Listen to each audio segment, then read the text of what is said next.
Coach Breza, bonjour. Bonjour. Merci d'avoir accepté d'être le premier invité de ce nouveau podcast, 11 de départ, par un ex-trainers.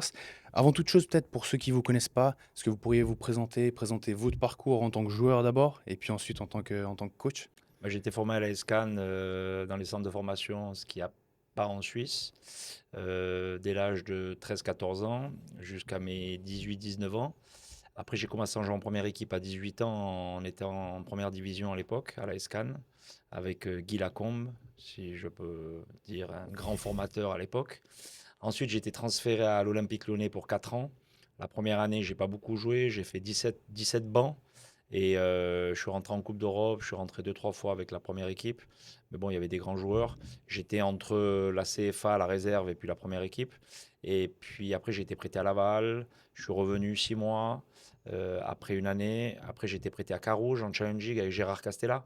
C'est comme ça que j'ai découvert un petit peu la Suisse. Samir Bouganem, euh, Dominique qui travaille à la RTS, qui était notre gardien de but, et je passe plein de joueurs aussi. Mhm. Et puis la dernière année, je suis revenu à l'Olympique Lyonnais, où j'avais possibilité d'avoir des prêts, mais je voulais rester un petit peu. Et puis j'ai fait une super saison, surtout avec la réserve, où j'ai mis 21 buts. Et de ce pas, j'ai été libre et je suis parti 3 ans à Toulouse, Toulouse Football Club. En deuxième division, on est monté en première division. On a terminé champion de D2. Après, j'ai fait mes 2 années en première division. Et après, je suis revenu à Cannes. Peut-être un mauvais choix, parce que j'avais pas mal de clubs de Ligue 2. Et c'était un club de national ambitieux.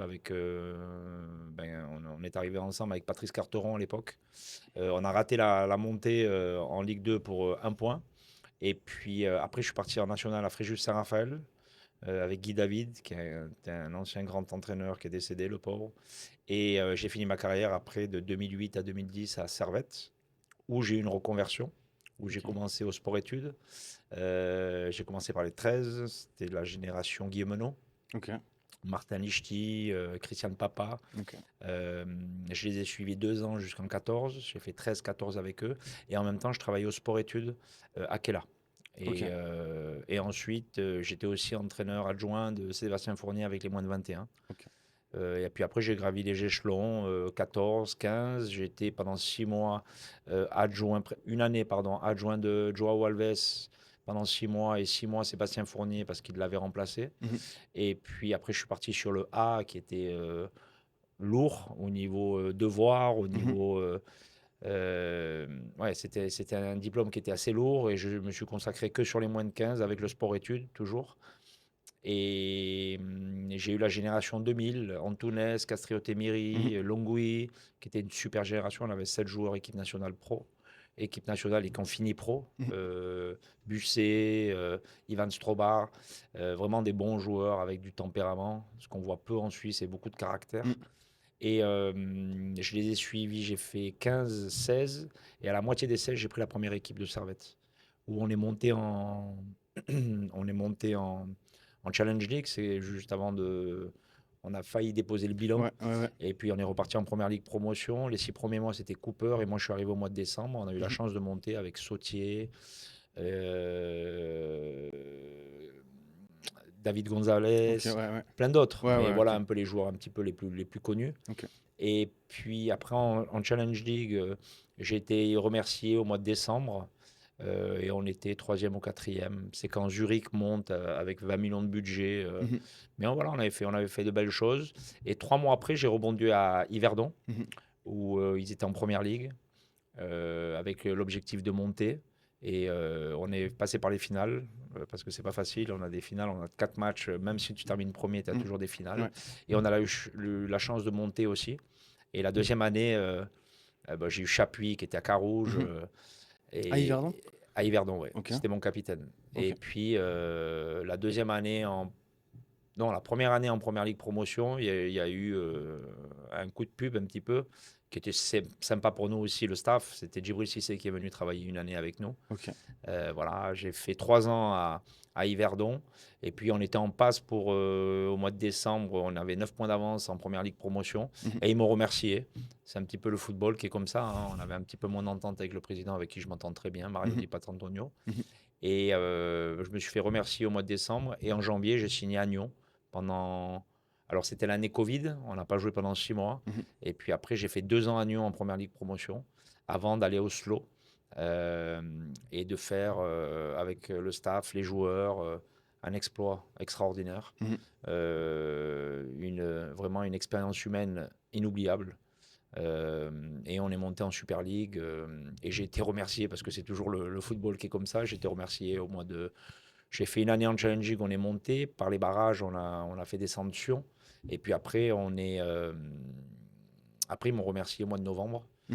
Et j'ai fait un peu moins d'une année, non, une année au chômage, à travailler pour Blue Sport. Et je suis instructeur, je forme les entraîneurs aussi Mmh. pour la CGF avec Sébastien Fournier, qui est le patron un petit peu du football à Genève. Et je viens de m'engager maintenant depuis janvier euh, avec Neuchâtel Xamax. OK. C'était quoi la sauce un petit peu magique? Parce que j'avais prévu de garder cette question pour un peu plus tard, mais avec le slow, par exemple, on parlait de Zurich avec le gros budget de 20 millions. Slow, c'est pas du tout le plus gros budget en Challenge League. C'était quoi un petit peu la sauce magique de réussir à faire monter une équipe de deuxième division suisse en première division suisse avec pas forcément beaucoup de budget? Ouais, c'était quand même, je vais pas dire facile, mais on avait quand même des bons joueurs parce qu'il y a Yagan Irac, qui est Mhm. le manager général, directeur sportif. Il fait un sacré boulot, surtout en France, en national CFA. Il arrive à recruter des pépites. Mhm. Teddy Oku, Alban Ajdini, on n'avait que des joueurs à potentiel qui n'étaient pas gardés par leur club, Ouais. comme Luca Post qui n'était pas gardé par Lausanne, Alban Ajdini, Mergim Kari qui n'était pas gardé par Mhm. Servette.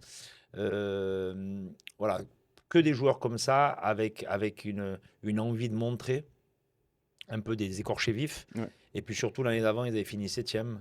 On est arrivé avec le staff, on avait un projet vraiment très, très précis. Mhm. Et ils ont adhéré de suite.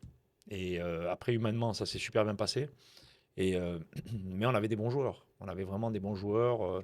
On avait beaucoup de puissance. On était une équipe très athlétique. Mhm. On allait chercher toutes les équipes très hautes. On empêchait de jouer l'adversaire. Et puis après, il y a toujours un bon gardien, une bonne défense, et puis surtout un buteur. Et puis il y a Teddy Oku qui a mis 21 buts cette année-là. Mhm. On prenait pas mal de buts parce qu'on prenait beaucoup de risques, parce qu'on faisait du 1 pour 1 tout terrain. Mais voilà, la sauce, elle a pris assez rapidement. Et on était même déçus de finir troisième, ce qui est beau pour le slow. Mhm. Mais ça reste un super souvenir. Ok. Et en Super League, première division suisse, c'est trop gros écart ou comment c'était un petit peu le Non, ressenti? parce que après, ma direction n'a pas voulu continuer à travailler avec moi parce qu'on restait sur 4-1, Mhm. mais on avait quand même 11 points après 13 matchs. Mhm. Il faut savoir que le slow, quand tu montes en Super League avec le budget qu'on avait, normalement, ben, tu as le 12e budget. Mhm. Au niveau de la qualité, c'était la même chose. Et puis, on avait fait quand même des bons résultats. On était gagné au Parc Saint-Jacques 3-0 contre Ok. Bâle. On avait gagné Getse, qui est le club le plus titré, 2-1 à la maison. Mhm. On avait fait match nul contre Lausanne. Et puis, on accrochait toutes les équipes. On avait Mhm. perdu 2-1 à Lucerne. Voilà. Et puis, nous, on avait 4, 5, allez, grand maximum 6 millions de budget. Mhm. On avait continué avec les joueurs et quelques talents en devenir qu'on avait recrutés. Mais on n'était pas ridicule en Super League. Ok. Après, ça a été un choix que je respecte. Mais je pense que j'avais encore ma place pour continuer. Ok. Ok.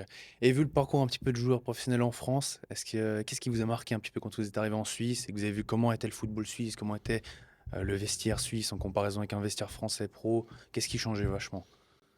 Ce qui change, c'est quand même la personnalité, le tempérament.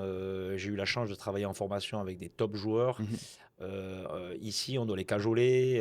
Les talents, on doit essayer de leur donner un maximum d'expérience, Mhm. tant dans la personnalité, dans l'aspect technico-tactique, mais dans la mentalité aussi.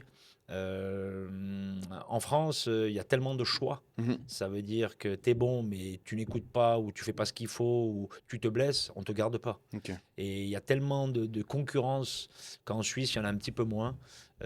Mais il y a pas mal de potentiel. On voit que voilà, les Suisses commencent à partir Mmh. maintenant à l'étranger de plus en plus, un peu trop tôt à mon goût. Mmh. Je pars OK. toujours du principe qu'il faut qu'ils jouent dans leur équipe ou dans leur club formateur pour après partir. Exemple, Antunes, Mmh.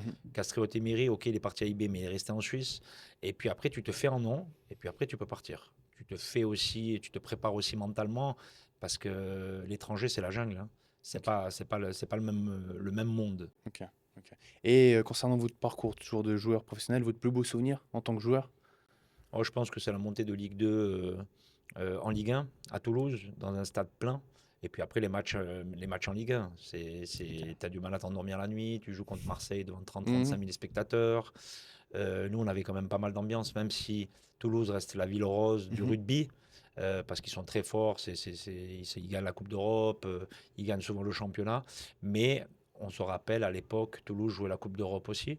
Voilà, après mes années en formation, si je dois dire, OK. et, et dire à tous ces jeunes qui sont en 13, 14, 15, faire les tournois internationaux, quand tu commences à jouer en équipe Ouais. nationale, ça c'est les meilleurs moments parce qu'il n'y a pas trop de pression. Euh, j'ai eu fait des tournois avec les Antunes, Gonzalez, Mmh. Guillaume, des tournois internationaux en France. Et quand on se voit autour des terrains, on en parle encore et on en rigole encore. OK. Et ça, c'était vraiment des souvenirs avec aucune pression. Et puis, euh, et puis de vouloir se confronter contre d'autres équipes que la Suisse. OK. Et quand vous étiez jeune joueur, est-ce qu'il y a un élément, une chose qui vous énervait un petit peu chez un coach et puis qu'après, quand vous-même vous êtes devenu coach, bah, vous avez compris pourquoi tel coach était comme ça? Est-ce qu'il y avait un truc un petit peu qui ressortait? Je vais prendre l'exemple dans un autre sens. Aujourd'hui, le joueur que j'étais, Mmh. je ne le supporte plus. OK. Pourquoi? Ça veut dire que le joueur qui aime bien, qui aime pas trop courir, qui aime pas trop se battre, Mmh. qui est pas valeureux, qui est pas solidaire avec les autres. Alors je dis pas que je n'étais pas solitaire, Ouais. mais moi j'aimais bien jouer entre les lignes, j'aimais pas trop courir, j'aimais pas trop les duels. Et aujourd'hui, dans le football d'aujourd'hui, tu dois courir. C'est la première qualité d'un Mmh. footballeur. Alors oui, il y a l'intelligence, mais si tu cours pas, tu peux pas avoir le ballon, tu peux pas demander le ballon dans les intervalles, Mmh. donner du mouvement au porteur du ballon. Et ce joueur, et je le dis à mes joueurs, ben, j'ai du mal et je suis un peu irrité via le joueur que j'aurais pu être à l'époque. OK. OK, OK, cool. Et qu'est-ce qui vous a donné en fait envie de devenir coach? Est-ce que ça fait naturellement parce qu'on souvent on voit des anciens joueurs pro qui passent coach ou est-ce qu'il y a un déclic à un petit moment, un moment donné où vous vous êtes dit: «Là, je veux devenir coach»? Alors j'ai souvent parlé avec d'anciens grands joueurs, c'est pas parce que tu as été un grand joueur que tu vas être un grand coach. Mmh. Il y a des grands entraîneurs qui n'ont jamais pratiqué ou qui ont jamais été ou eu une grande carrière. Moi, ce qui a été le déclic, c'est que vers la fin de ma carrière à Servette, j'ai commencé un petit peu à entraîner parce que j'avais mon fils qui était 2000 et qui jouait dans cette génération. Mmh. Et j'ai eu fait pendant 6 mois, j'ai travaillé avec José Hippolyte qui était un peu mon patron, qui est encore en place, Ouais. qui est un top éducateur, un des meilleurs pour moi en Suisse, et je pèse mes mots, OK. euh, qui m'ont donné une reconversion avec Sébastien Fournier, qui était directeur technique de l'époque, et j'ai adoré. J'ai adoré, j'aime le contact avec les gamins, Mmh. je suis quelqu'un de très humain, j'aime l'homme, j'aime la discussion. Et puis quand j'étais joueur, j'aimais pas ça. Alors OK. j'essaie de casser un peu cette barrière, des fois être au-dessus, parce que je ne vais pas dire que je suis le patron, mais je suis le coach. Mmh. Il y a le respect, une forme de respect, mais des fois je me mets à leur niveau, des fois je me Ouais. mets en dessous Ouais, ouais, pour OK. voir un petit peu leur personnalité. Et puis quand on n'est pas sur le terrain, avant toute chose, on est des hommes. Mmh. Et puis après, c'est des joueurs, je suis le coach. Mais c'est important de casser cette barrière pour ouais, qu'ils osent, tout simplement, et Mmh. qu'ils n'aient pas peur de mon regard ou de mes dires. Et OK. c'est important. OK. Est-ce qu'il y avait une chose qu'on vous a pas dite un petit peu avant, sur le métier d'entraîneur et que vous avez vous-même appris, bah, sur le terrain directement? Non, il y a pas. Oui, c'est un monde de pression. C'est un OK. monde de pression, tu es jugé par le résultat. Mmh. Le contenu, nous, on parle souvent de contenu, de ressortie de zone, comment on va aller chercher l'adversaire, est-ce Mmh. qu'on va presser très haut et prendre des risques et rester dans le 1 pour 1. Ça, on en parle avec notre direction, on en parle aussi avec nos joueurs, on en parle avec notre staff. Mmh. Mais après, ben, si tu gagnes pas, tu as beau avoir du bon contenu, mais voilà, c'est la gagne. Et ce qui n'est pas trop véhiculé en Suisse. En France, à OK. 14 ans, tu n'en pas à gagner. OK. En Suisse, on apprend à jouer toutes les positions, ce qui est bien, hein, attention. On apprend à bien jouer et on dit souvent, l'enfant veut gagner. C'est vrai, mais tu dois le développer. Sans le dire, mais tu dois arriver petit à petit à le développer. OK. Et ce qui fait la différence en Suisse, surtout en France de la Suisse, c'est la concurrence. Si tu n'es pas performant, si Mmh. tu ne gagnes pas dans ta partie de terrain, si tu ne gagnes pas les matchs, si tu n'es pas décisif, Mmh. ben, il y en a un autre qui va l'être. Et en Suisse, c'est un petit peu moins le cas très jeune. Très jeune, à 13-14 ans, tu apprends à gagner. En OK. Suisse, maintenant, je suis instructeur, on n'éduque pas ça. OK. Maintenant, je peux le comprendre, il n'y a pas de problème, mais moi, je viens d'une autre école. Mmh. Et maintenant, je m'adapte parce que je suis instructeur aussi et j'essaie de transmettre un petit peu ma grinta, Mmh. ma façon d'être, mais essayer de transmettre aussi ce qu'ils ont besoin pour encadrer bien ces gamins et être le plus proche d'eux pour la continuité, la progression. OK. OK. Et en ce qui concerne un petit peu la gestion d'un groupe, comment un coach professionnel, il fait pour gérer un joueur qui sort fâché, par exemple, du terrain ou un joueur qui est fâché parce qu'il est sur le banc? Comment on gère ça en tant que coach? Ben, on essaie déjà de gérer les attitudes corporelles. Parce OK. que s'il le montre à nous, tout le monde le voit. La OK. télé le voit. Ouais. Et ça, c'est jamais très bon. Parce que il se met un coup de bâton tout seul. Mmh. Et ce que j'essaie de leur faire comprendre, c'est que, OK, tu peux être déçu. Par exemple, j'ai eu le cas là dernièrement avec Koro Koné qui me faisait un petit peu la tête. Mmh. Il a 36 ans, il est plus sur la fin que sur le début. Mmh. Et il m'a fait la tête. Il m'a fait la tête parce qu'il débutait pas. Parce Mmh. que... Et à la 60e contre Carouge, je le fais rentrer. Et je lui dis voilà, tu fais la tête, il n'y a pas de problème. Je l'accepte. Et j'ai eu fait la tête moi aussi. Maintenant, fais la différence. Et puis il est rentré, il a marqué, il a donné la victoire. Et j'ai assez d'humilité pour courir Mmh. et lui sauter dans les bras. Parce que voilà, c'est l'humain qui parle, Mmh. c'est les émotions qui parlent aussi, mais il répond présent et de la meilleure façon possible. Mmh. Et le joueur qui fait la tête, qui ne répond pas présent, c'est après délicat parce qu'il se met en danger vis-à-vis de lui-même et vis-à-vis du groupe aussi. OK. Après, j'essaye de casser cette barrière et beaucoup parler avec les joueurs avant les matchs, après les matchs, dans la semaine, Mmh. pour les laisser dedans et pour leur donner beaucoup de positifs pour que, ok, c'est dur, t'es dans le dur en ce moment, Mmh. mais il faut que tu bosses et puis montre-moi que je peux compter sur toi et chacun on fait un pas vers l'autre Mmh. pour casser cette routine habituelle du coach avec le joueur, Mmh. mais de montrer qu'on est des humains et que c'est lui qui a les clés. Et à lui de montrer. Moi, j'ai confiance en lui. OK. À lui de montrer, tout OK. simplement. Essayer de lui montrer qu'on a confiance et de faire attention parce que s'il a des attitudes négatives envers lui, Mmh. envers nous, ben ça va. Moi, c'est que le groupe qui est important. OK. Qui m'en veuille à moi, tout le monde t'en veut au bout d'un moment parce Ouais. que des fois, tu débutes pas, tu penses débuter. Et après, il faut de la communication. Il faut OK. parler aux joueurs pour pas les laisser dans le négatif et lui expliquer pourquoi il débute. Mmh. Et quand il débute, pourquoi il débute, pardon, et quand il joue pas, pourquoi il joue pas. OK. Et ça, c'est important d'enlever un peu tout ce négatif autour du joueur. OK. C'est pas une tâche parfois un petit peu compliquée pour un coach quand on a plusieurs gros égos dans la même équipe, plusieurs gros caractères à gérer en même temps? Oui, oui, on perd beaucoup de jus. OK. On perd beaucoup de jus. Par contre, le vendredi, la porte, elle est fermée. Comme ça, j'essaie de garder mon jus pour le match et puis pour les joueurs. Et samedi, dimanche, elle reste fermée. À partir du lundi, la porte est ouverte. Et puis, c'est moi qui vais à l'encontre du joueur parce que le joueur, il a toujours du mal à venir vers le coach, OK. vers le staff.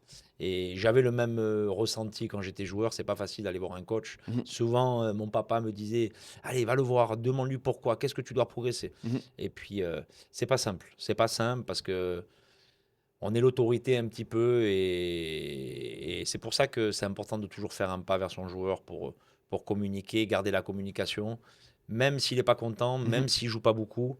Mais c'est les joueurs qui jouent moins le plus important dans un groupe. OK. Parce que le joueur qui joue, il joue. OK. Ouais, c'est important ça, OK.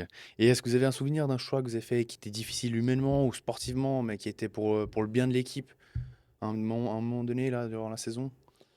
Oui, oui, ça m'arrive de pas convoquer des joueurs parce que on a du nombre, des fois je vais le voir, des fois je vais pas le voir, Mmh. après je recommunique avec, en début de semaine pour lui expliquer pourquoi. Mais ça c'est le quotidien, du coach Ouais, et OK. s'il aime ses joueurs comme moi, c'est toujours dur, ça te prend les tripes et Mmh. puis, après il faut pas avoir d'émotion là-dedans. Mais, si tu aimes tes joueurs, c'est toujours difficile de faire des choix, Mmh. mais il faut les faire pour le bien de l'équipe et essayer d'être le plus juste possible en fonction de l'adversaire aussi. Et puis, si demain, tu en as un qui se blesse, début de match, bah, tu peux faire rentrer lui. On se fait des plans A, des plans B Mmh. pour essayer de rectifier le tir si on a des problèmes, un carton rouge ou une blessure assez rapidement. Mais voilà, c'est toujours un déchirement quand tu dois faire des choix, surtout quand le joueur mérite. Si le joueur n'a OK. pas une bonne attitude, si le joueur ne mérite pas, c'est plus facile. OK. OK, intéressant. Et en ce qui concerne un petit peu les qualités humaines d'un coach, vu qu'elles sont hyper importantes aussi, qu'est-ce qui est un bon éducateur? Et d'ailleurs, c'est marrant parce qu'en France, ils disent éducateur, nous on dit coach, entraîneur. Qu'est-ce qui est qu'est-ce Quelles sont vraiment les qualités premières qu'un bon éducateur dans le football doit avoir? Bah, il doit être humain déjà, il doit être honnête. Ça, c'est chez l'éducateur, mais dans le monde professionnel, Mmh. quand tu dis quelque chose, Lucien Favre m'avait dit à l'époque, la plus belle qualité d'un entraîneur, c'est l'honnêteté. Tu dois être honnête. Si tu t'engages à faire quelque chose que Mmh. tu dis, tu dois le faire. Mmh. Tu peux pas dire à un joueur, tu vas débuter en début de semaine et le week-end, tu le mets sur le banc. Ça veut dire qu'il faut toujours faire attention à ce qu'on dit. Ouais, OK. Ça, c'est important. Mais non, c'est l'honnêteté, la passion. Mmh. Parce que dans la formation, un gamin, il va progresser, mais à un moment, il va avoir un coup de mou, il va perdre un petit peu ses acquis. Mmh. Et c'est rester positif, rester toujours avec lui, pas lui tourner le dos. Mmh. Parce que des fois, et on en parle souvent pendant les cours au diplôme C, au diplôme B, il y a des entraîneurs qui sont destructeurs. Et aujourd'hui, si le gamin il arrête le foot, il faut se poser la question pourquoi. Mmh. Et il Mmh. faut se remettre en question. Et aujourd'hui, on a une grande, grande importance parce qu'il y en a qui vont réussir peu, Mmh. on dit 1% souvent. Mmh. Il y en a qui vont pas réussir, mais qui vont garder et jouer au football pour le plaisir. Je prends ton exemple, par exemple. Tu as joué en Challenge League avec Kachili, première ligue promotion, tu jouais titulaire, après tu es monté en Challenge League, Mmh. et puis maintenant tu te retrouves à m'interviewer, Voilà, et tu voilà étais exactement. un bon défenseur de l'époque, je me rappelle, tu étais avec moi aussi un petit peu, tu venais t'entraîner, mais tu étais Mmh. encore jeune. Mmh. Voilà, c'est Ouais, important, ouais, et ouais, ouais. quand on a commencé à discuter tous les deux, et c'est bien de prendre un peu les expériences de chacun, tu m'as dit je prenais plus de plaisir. Et la meilleure qualité aussi d'un entraîneur, c'est de donner du plaisir à ses joueurs Mmh. qui viennent à l'entraînement et que ça soit un petit peu différent, qu'il y ait une routine Mmh. de planification, euh, mais le joueur prenne toujours du plaisir. Et aujourd'hui, tu dois expliquer pourquoi tu fais ça. Parce que le joueur est demandeur. Et il faut avoir la crédibilité, il faut Mmh. connaître ton sujet. Mmh. Si tu ne connais pas ton sujet, ben, Ouais, OK. le joueur, après, il te respecte un petit peu moins et ça fait boule de neige avec d'autres joueurs. Et c'est comme ça, des fois, qu'on perd un groupe, Mmh. ou alors on peut perdre un groupe si on n'est pas honnête. OK. Et comment on fait justement pour garder un lien fort avec chaque joueur, même ceux qui jouent pas? C'est quoi? C'est en allant discuter avec eux, les C'est voir souvent? s'intéresser à l'homme OK. avant d'être le joueur. Bon, pas tout le monde le fait ça, hein? Non, c'est moi, je sais qu'on reconnaît qu'il est marié, qu'il a des enfants. Je sais que le week-end, il est pris à aller voir. Je parle de Coro parce qu'il a 36 ans Mmh mh. et il a de l'ego et Mmh. il a une carrière. Il a joué à Servette en Super League.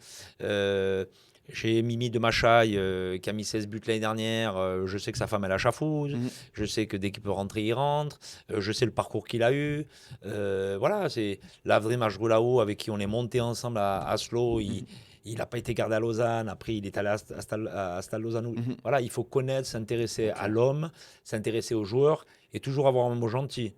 Voilà, le taquiner un petit Ouais, peu OK. sur ses parents qui sont toujours au match, en Mmh. train de prendre des photos. Voilà, des bêtises comme ça, mais au fur et à OK. mesure. OK. Et ça m'intéresse parce que on est des hommes, on est des êtres humains. Mmh. Et c'est bien le football, mais on peut parler aussi d'autre chose pendant que Voilà. Moi, ça ne me dérange pas de prendre par le col ou de prendre par l'épaule Mmh. un joueur, de lui dire viens, parce que voilà, je veux être pas leur confident, mais je veux être proche d'eux pour qu'ils se livrent et qu'ils donnent un maximum. Et ça, OK. c'est important. Mais c'est pas facile. Il y a des joueurs qui peut-être ne m'apprécient pas, euh, mais quand je vois un joueur que j'ai eu, là, on a joué contre Toon en amical, j'ai eu Houle, Michael Houle, Ouais. il est venu, il m'a pris dans les bras.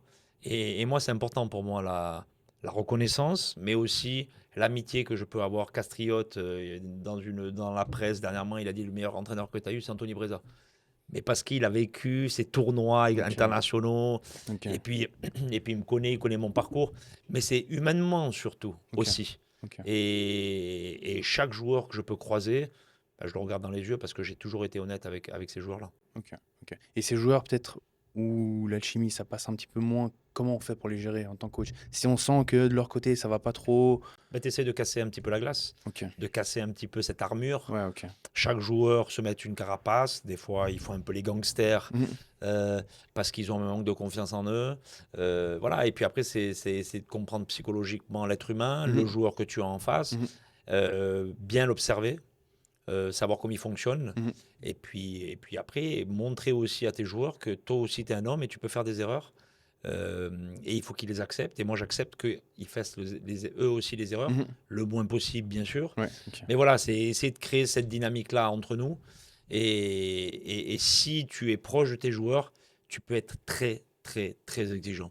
Parce qu'ils l'acceptent et ils savent que c'est pour leur bien. Mmh. Même si des fois, c'est pas toujours justifié parce qu'on a des émotions, mais ils acceptent parce que c'est pour leur bien. OK. OK. Et comme vous êtes instructeur, justement, vous voyez plein de nouveaux coachs qui arrivent, plein de jeunes coachs. C'est quoi un petit peu la plus grosse erreur que vous voyez aujourd'hui chez les jeunes coachs en Suisse? Et puis quels Alors, conseils vous leur donneriez? j'ai eu fait cette erreur, moi, à l'époque. J'aime bien me prendre aussi en exemple. Mmh. J'ai voulu évoluer trop vite. OK. Ça veut dire j'étais à l'époque avec Sébastien Fournier, lui Mmh. qui voulait me faire évoluer. Après, j'étais avec Thierry Cotin, qui lui m'a dit voilà, il faut que tu fasses les bases. Mmh. J'étais en 14, en 15 avec lui. Puis après, moi, je voulais monter en 16. Après, j'ai eu Bruckmann qui travaille maintenant pour la Ouais, SF, ouais, ouais. Patrick. Et puis voilà, chaque directeur technique sont différents. Et puis moi, je booste parce que j'étais un ancien joueur et je voulais évoluer. Et je me sentais capable de grandir dans ce métier, moi individuellement. Mmh. Mmh. Et je me rappelle une petite anecdote, il y a deux Bonner qui s'occupaient des sélections en Suisse, Mmh. qui était un peu le patron pour donner les licences pro UEFA. Mmh. Maintenant, il a arrêté, il travaille souvent à la RTS pour les matchs Mmh. Mmh. de Coupe d'Europe. Et il m'a dit, maintenant, tu dois aller avec les adultes. Je le regarde, je dis pourquoi. Il me dit, parce que tu es trop exigeant pour les jeunes. C'est bien, tu es prêt pour les adultes, maintenant il faut que tu ailles. Et puis il m'avait dit ça en début des 16. Et puis 3 ou 4 mois après, je suis monté avec la première équipe. Et ouais, ça me plaît le monde des adultes parce que voilà, il y a le résultat qui est au bout. Et les jeunes aussi, ça me plaît parce qu'il y a l'évolution, il y a Ouais, la progression. ouais. On met des pierres un petit peu dans leur progression petit à petit. Et Mmh. puis, et puis après, de les voir jouer en première équipe. Quand je vois Alexis Antunes, que j'ai eu 3 ans en formation, Mmh. c'est extraordinaire. Et OK. puis quand on se voit, on se saute dans les bras et comme des enfants. Mmh. Mais voilà, c'est deux chemins différents. Mais j'aime bien le monde des adultes parce que il y a le picotement du résultat. Ouais. Tu t'entraînes, tu te prépares toute la semaine pour le résultat. Et pour avoir un contenu, quand tu es formateur, tu as un contenu. Et puis après, c'est lancer les jeunes. Et Mmh. puis, et puis tout ce qui suit après. OK. Mais ouais, j'aime être formateur, mais avec les adultes. OK. Et donc le conseil à ces jeunes coachs, ce serait de pas brûler les étapes, prendre le temps? Alors j'ai mis 8 ans, moi, pour 8 ans? OK. 8 ans de mon diplôme C. OK. C+, B, B+, A+, OK. SUS olympique, Pro UEFA, OK. j'ai mis 8, 9 ans. Et chaque année, j'ai eu cette chance-là à Servette, et je le remercie tous les jours, de faire mon diplôme en fonction des équipes. Ça veut dire quand j'étais au C, j'étais avec les 13 ans. Quand j'ai fait le B, B+, j'étais avec les 14, 15 ans élite. Mmh. Alors on va dans toute la Suisse, on joue Zurich, Ouais. Getse, Bâle, c'est extraordinaire. Et puis après, quand j'ai commencé le A, j'étais avec les 16. Et j'ai commencé après avec les adultes. Et chaque période de mon diplôme, j'étais complètement OK. dans les Dans la équipes qu'il tranche d'âge. fallait. OK. Et j'ai fait 7 ans avec l'académie. C'est pour OK. ça que ne pas brûler les étapes, comme on dit, souvent, et je ne devrais Mhm. pas le dire peut-être, la formation, c'est un laboratoire. Ça veut dire que tu essayes des choses, Mhm. tu essayes des systèmes, tu essayes, pas au niveau du comportement, mais tu te parfaires un petit peu Ouais. sur l'aspect technico-tactique, sur la condition physique, parce qu'au début, tu n'as pas de préparateur physique, Mhm. et sans faire n'importe quoi. Euh, et puis, c'est un bon laboratoire parce que tu peux essayer des choses, tu peux mettre des choses en place, Mhm. des choses qui marchent, des choses qui ne marchent Ouais. pas, et tu te fais aussi tu te fais ton propre entraîneur. Mhm.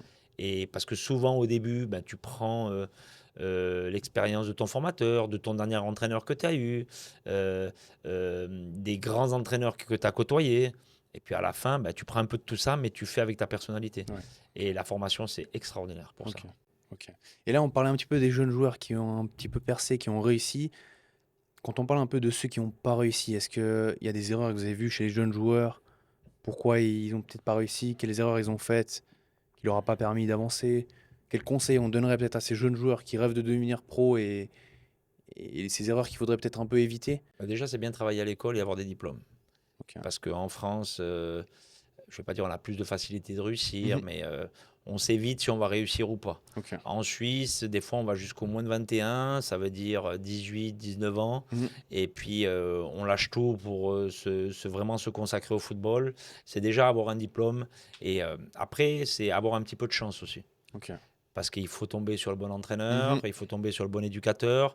Toi, tu as eu Kachili qui t'a amené jusqu'en challenge, qui Mhm. t'a fait devenir professionnel. Mhm. Et puis après, ben, ça a changé d'entraîneur, ou tu as voulu voir ailleurs, et puis tu n'as pas retrouvé un petit peu Mhm. cet aspect humain qui t'a fait être le joueur que Mhm. tu as été. Et après, voilà, c'est être juste envers soi-même. Pas essayer de s'accrocher pour Ouais, dire non, ouais. je vais réussir, mais c'est de rebondir. Et puis, et puis je pense qu'en Suisse, c'est un petit peu la mode. Et moi, quand je suis arrivé en Suisse, quand j'avais été prêté de Lyon à Carouge, Mhm. tous les joueurs travaillaient. Et c'est clair qu'en Suisse, il n'y a pas des énormes salaires. Ouais, On ne peut pas ouais. se mettre à l'abri, peut-être comme en France. Mhm. Et aujourd'hui, je pense que toujours garder une formation, toujours avoir un petit boulot à côté, s'entraîner le matin. Alors, il y a des clubs qui le permettent, il y a des clubs qui ne le permettent pas. Mhm. De moins en moins challenging parce qu'il veut que ça soit professionnel. Mhm. Mais toujours garder sa formation pour pouvoir rebondir parce que la vie est longue. Ok, Et ouais. on joue jusqu'à 30, 32, 33 ans. Mhm. Et puis après, il faut durer jusqu'à pas Ouais, loin de ouais. 60 ans. Ouais, ouais, ouais. C'est pour ça que moi, je suis un chanceux de faire ce métier. Et c'est un tellement beau métier. Puis je suis un passionné. Puis j'adore ça. Mais j'ai de la chance. Je suis chanceux. Ok, cool, cool, super, super. Et durant votre parcours, est-ce qu'il y a un coach peut-être qui vous a plus marqué que d'autres? Pourquoi ce coach-là? Guy Lacombe. Alors j'en ai plusieurs qui m'ont marqué. Guy Ouais. Lacombe qui était très exigeant. On avait peur de lui, limite. Mhm. Avec Patrick Barul, Patrick Vieira, Mhm. Jonathan Zebina, Mhm. Peter Luxin. Des grands joueurs. Et on avait peur de lui. Il mettait cette barrière, ce que peut-être je fais moins moi. Mhm. Après, j'ai eu Eric Mombers, qui était le pont du football en France, que j'ai eu à Toulouse après. Après, il est parti à Nagoya, dans le club d'Arsène Wenger. Ok, ok. C'était un grand, grand entraîneur. Voilà, après, j'ai eu Jacques Santini, que j'ai pas beaucoup aimé. Et j'ai eu Bernard Lacombe, qui était top, qui est Mhm. décédé, le pauvre. Voilà, j'ai eu des top entraîneurs. J'en ai eu des moins bons. Mais ça m'a formé en tant qu'homme. Ok. Et ça m'a donné pas mal de valeurs aussi. Même l'entraîneur qui était moins bon, Mhm. ben, peut-être que comme les jeunes aujourd'hui, ah, il m'aime pas, il me fait pas jouer, Ouais, ou ouais. voilà, aussi, je cherchais des excuses. Et si j'ai un conseil à donner aux gamins ou à des jeunes pros, Mhm. c'est à vous de vous adapter à votre entraîneur. Et si vous êtes bon, vous jouerez. Et ça fait développer un aspect mental énorme pour la suite de leur Ok. carrière. Ok, ok, super. Dernière section du podcast, je pose un petit peu juste des questions courtes, réponses courtes, et puis on peut aussi Ouh, ça c'est détailler. dur pour moi. C'est vrai? Non, alors on peut un petit peu détailler plus si besoin, parce qu'il y a des questions qui sont vachement plus intéressantes et je pense que ça a le mérite d'être un peu plus développé. Le meilleur joueur avec qui vous ayez joué, c'était qui?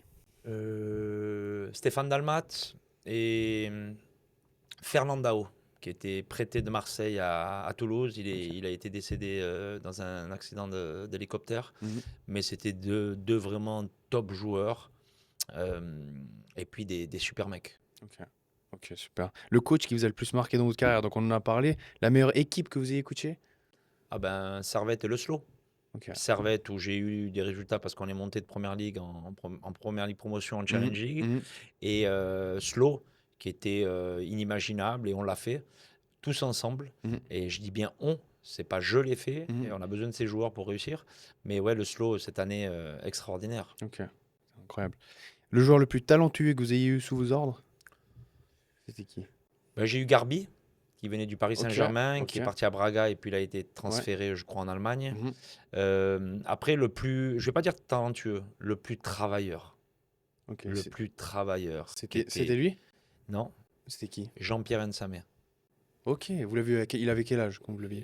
Et je l'ai fait venir à Servette à l'époque. Et OK. puis en Challenge League, il est arrivé, il a mis but sur but, il est meilleur buteur, meilleur joueur du championnat. Alors, je dis pas que c'est moi qui a fait sa réussite, mais c'est grand professionnel. Avant Pourquoi tout le monde, il faisait après tout le monde, il travaillait, après les séances, il voulait finir sans gardien. Ballon, il venait, il claquait, il voulait faire trembler les filets. Et OK. un bourreau de travail, et impressionnant. Bah, ce qu'il fait en France. Ouais, ouais. Mais il a impressionné pas mal de joueurs, et après il est allé à IB, il a performé à IB. Ouais, ouais. Après il a eu une blessure Mmh. au tendon d'Achille, il est parti en Italie, c'était compliqué. Top gamin, top joueur, OK. et puis surtout top travailleur. OK. Impressionnant. Et votre modèle d'entraîneur? Quel style de jeu un petit peu? Ouais, j'aime bien Barcelone. Aujourd'hui, tu dois évoluer avec le football. Ouais. Le football évolue. Si tu évolues pas, ben, c'est fini. Ouais, C'est ouais. compliqué. Mais voilà, après, il y a des très bons entraîneurs. Mais Mmh. oui, Pep Guardiola, top technicien. Après, j'en ai pas, je vais pas dire. Mais oui, lui, il est toujours avec les nouvelles OK, ouais. idées. Ouais. Et c'est fort ce qu'il fait, même s'il a un petit peu moins de réussite. Mais voilà, celui qui est à Liverpool, il a Arne Slot, performé, ouais, OK. voilà, avec Klopp qui a pas performé, où il a mis les choses en place. Et Mmh. puis après, tu arrives dans des moments, peut-être je suis arrivé au bon moment au slow aussi. Mmh mh. Et puis, il faut avoir un petit peu de chance aussi dans le OK. football. J'avais un super staff avec OK. Anthony Garnier, Dalibor Stevanovic et Stéphane Cruz. Mmh. Mais on est arrivé au bon moment avec des top joueurs qui avaient faim. Et voilà, il faut arriver. Alain Guéguer, il est arrivé au bon moment à Servette. Ouais, OK. Et il a performé avec des top joueurs. Mmh. Et il y a des moments où voilà, il faut arriver, et tu arrives dans le bon moment et ça performe après. OK. OK. Le stade le plus impressionnant où vous ayez joué ou coaché? Le Parc des Princes, où j'ai joué. Pas le Vélodrome? Ouais, le parc. Tu sais, quand on est en France, on a une tenue costume. OK. On la mettait seulement à Paris Saint-Germain. C'est vrai? Ah ouais, c'est la capitale, c'est Paris, et le costume, il était sorti que pour le Parc des Princes. OK. Et ça, c'est une anecdote, mais OK. voilà, c'est le parc, c'est le parc. Ah oui, alors le Vélodrome, oui, c'est beau, Mmh. mais, mais voilà. Après, ce que j'aime bien en Suisse, c'est Saint-Jacques et puis Saint-Gall. Saint-Gall, OK. top ambiance, tu t'entends pas crier, tu t'entends pas, des joueurs ils t'entendent pas. Mmh. En Suisse, c'est rare, mais il y a de belles ambiances aussi. IB, c'est pas mal aussi. Mmh. Euh, mais, euh, mais ouais, il y a des. L'ambiance de Bâle, c'est comparable à un stade en France ou non, c'est vraiment 2 mondes un petit peu à part? Non, c'est un petit peu à part. C'est à Il part? y a de l'ambiance, mais c'est quand même un petit peu à part. OK. Tu marches pour aller au banc en France, quand tu es joueur, ou quand. J'ai pas été entraîneur là-bas, mais j'ai Mmh. été joueur. Tu te fais cracher dessus et tu te fais insulter. C'est vrai? Ah, et puis à Bastia, j'ai eu joué à Bastia en première division. Mmh. Maintenant, les caméras ont le droit de venir dans le couloir, mais c'est assez chaud. OK. C'est intimidation, OK. mais c'est assez chaud. Et stressant, c'était stressant de jouer au Parc des Princes? Très, Comment c'était? très. Bah, si tu es dans une belle période de ta saison, Ouais, ouais. que tu es en forme, que tu es en confiance, tu rêves que de rentrer sur le terrain. OK. Et quand tu es un petit peu moins bien, que la presse, l'équipe, le journal de la région t'attaque un petit peu, Mmh. assez dur, parce que la presse OK. française, elle est assez dure, OK. bah, tu perds un petit peu confiance. Et c'est pour ça qu'être footballeur professionnel en Suisse comme en France, il faut quand même une grosse personnalité pour faire abstraction un petit peu des critiques. Et OK. puis je parle de ça, mais je parle aussi des réseaux sociaux, Ouais, ouais, ouais. je crois que c'est les enfants du Servette, là Mmh. où ouais, ils pèsent pas leurs mots, ils se rendent pas compte. Mais moi, je fais abstraction de ça, et surtout, je les lis pas. Et OK. ça, c'est ma plus grande force, je crois. OK. Quand j'y étais à l'époque. Ouais, ouais, OK, OK. Un jeune que vous avez vu exploser, que vous aviez repéré peut-être un peu plus tôt que tout le monde? C'était qui?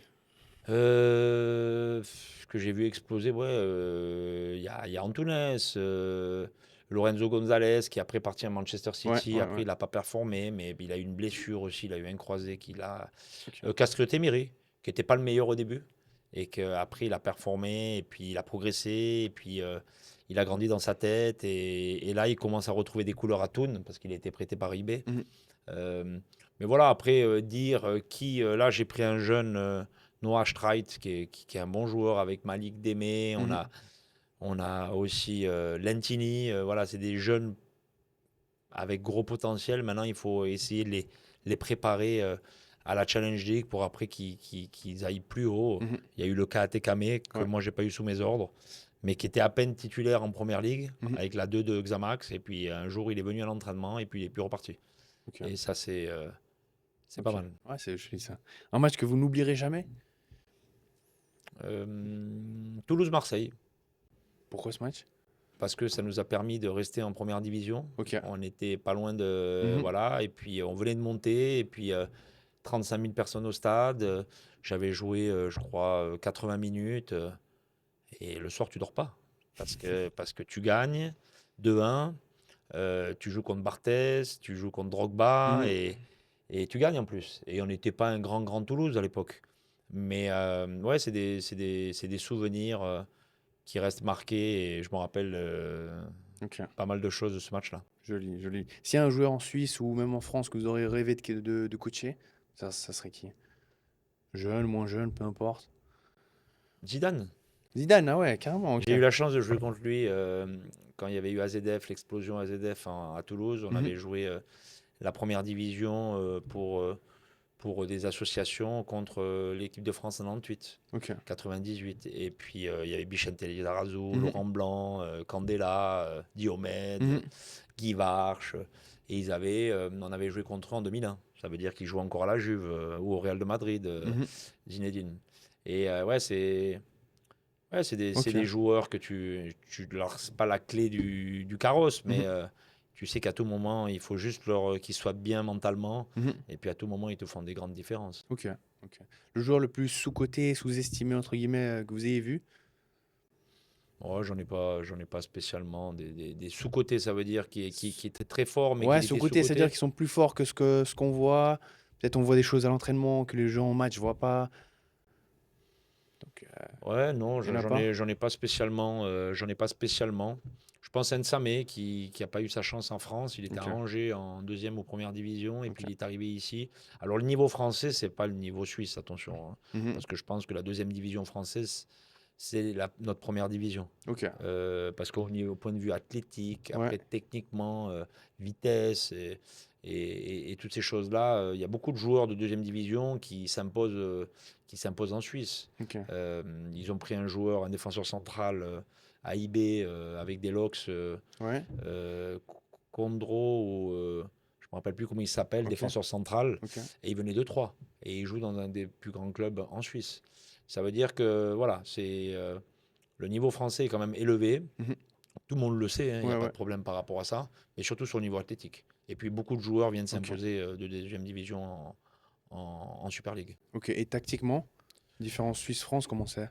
Ouais, tactiquement, je ne vais pas dire c'est à peu près pareil, mais c'est surtout la vitesse Ok. et la puissance. Ok. Ok. L'aspect athlétique qui fait une grande différence. Et l'aspect technique. On voit par exemple des internationaux qui reviennent en Suisse. Mhm. C'est le cas du capitaine de Lugano. Comment il s'appelle déjà? Stephen? Stephen. Ouais.